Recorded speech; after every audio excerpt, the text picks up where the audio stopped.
said was highly qualified for jobs that required a closed mouth and a quick mind. There was no shortage of mercenaries in Africa, but this job required special skills, and it would be best if the faces for this contract were not too well known.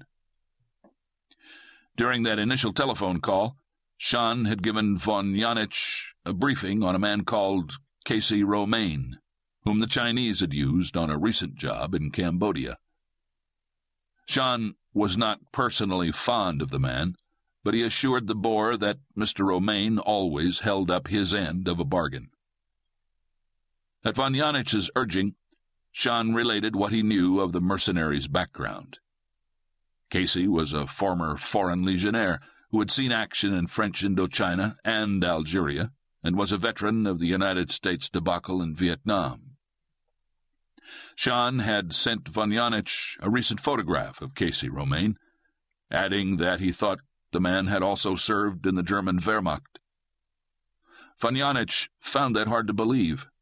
The man in the photo, who had an ugly scar running from the corner of his eye to his mouth, looked to be no older than his mid-30s.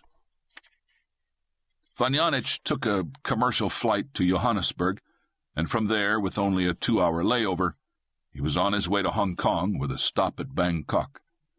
He hoped that everything would go as planned and that this special man, Casey Romaine, would be waiting for him when he touched down. If he wasn't, then his timetable would be shot to hell and he'd have to start over, looking for someone else who had a death wish. Von Janich was pleased to see that the face in the photograph Major Sean had sent him was waiting with the crowd gathered to greet the new arrivals to the British Crown colony on the doorstep of Communist China. My God, he thought, and, being a good member of the Dutch Reformed Church, he rarely used the Lord's name in vain. That's one man I wouldn't want to have angry with me. There was a latent power to the man, who, though of average size, had the thick body of a fighter, and gave off an unmistakable message. It would be best if you let me be. The mercenary's hands were scarred, as was his face, and through the open collar of his khaki shirt, von Janich saw more evidence of past wounds. He had the uneasy feeling he would not like to see the man naked. Von Janich's hand was shaken firmly, but without undue pressure, by powerful fingers. He was greeted, if not warmly, at least with a modicum of courtesy. "Welcome to the Orient, Mr. von Janich," Casey said. The voice was not exceptional, only a bit strange in its texture. There was something in the intonation that was both familiar and alien at the same time. Well, Sean had warned him that Casey Romaine was not your average hired killer. Refusing Casey's offer to take his briefcase, von Janich followed after the square back as it led the way through the throngs of people to a bar and cocktail lounge, where passengers could watch the planes take off.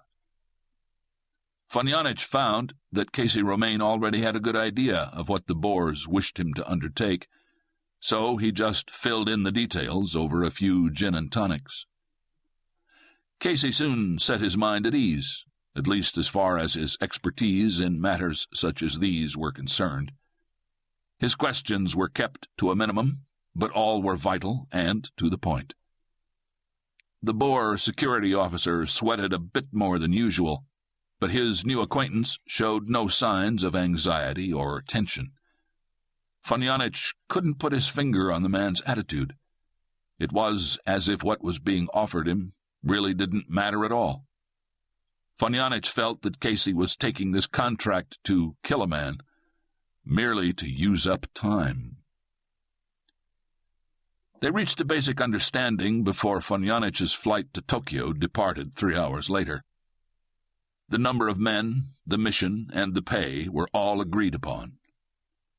Within a week, deposits would be made to the proper accounts in Zurich and Brussels.